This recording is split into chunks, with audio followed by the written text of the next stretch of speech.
Ora bem, hoje vamos explorar uma história, no mínimo, fascinante.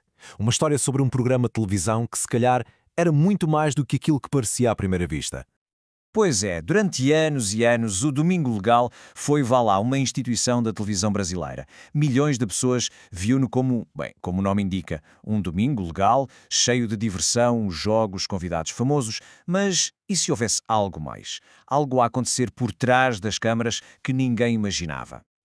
É que, segundo um texto que surgiu há pouco tempo, a história é completamente diferente. Aparentemente, o programa tinha um propósito, digamos, alternativo. E bastante extraordinário, já agora. É a chamada narrativa holística. E o que é que ela diz? Diz que o programa era, na verdade, uma ferramenta super sofisticada, de cura cósmica. Sim, é isso mesmo, uma operação secreta orquestrada por trás de tudo o que se via no ecrã. E no centro desta operação estava uma figura, no mínimo, surpreendente. Segundo este texto, toda a produção era, na verdade, supervisionada por um guia celestial, um ser chamado Amal, que telepaticamente influenciava todas, mas todas as decisões criativas. Mas a coisa não fica por aqui. Não era só a missão do programa que era cósmica. Segundo esta teoria, as próprias estrelas do programa vinham literalmente das estrelas. Pegamos, por exemplo, na época Marco, uma figura adorada, a rainha da TV, certo? Bem, esta narrativa vê como algo mais, um ser celestial. Diz-se que o seu nascimento foi marcado por um alinhamento de planetas tão especial que a destinou a inspirar gerações. E o mesmo se aplica a Silvio Santos. É retratado como uma espécie de príncipe predestinado. A sua chegada à Terra, alegadamente, foi anunciada por fenómenos cósmicos raríssimos, quase como um presságio. E depois, claro, temos o Hugo Liberato, o apresentador. Ele está mesmo no centro disto tudo. É descrito como um autêntico filho das estrelas, uma alma arianamente valente e criativa. Aparentemente, foi enviado à Terra com um propósito muito específico, liderar esta missão.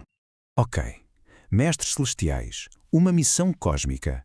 A pergunta que se impõe é, como é que esta tal cura funcionava exatamente? Qual era o mecanismo?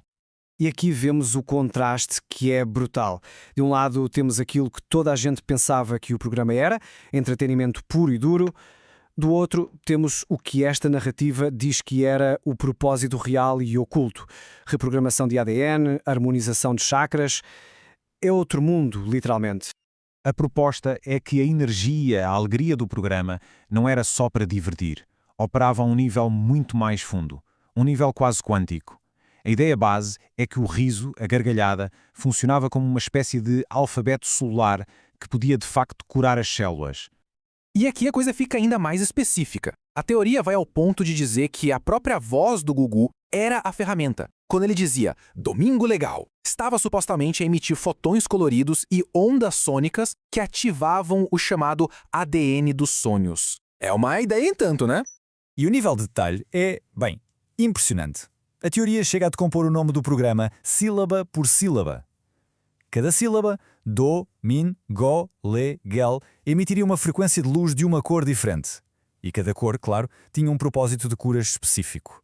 Amarelo para o sistema nervoso, laranja para o metabolismo e por aí fora. Mas atenção, a cura não vinha só do palco.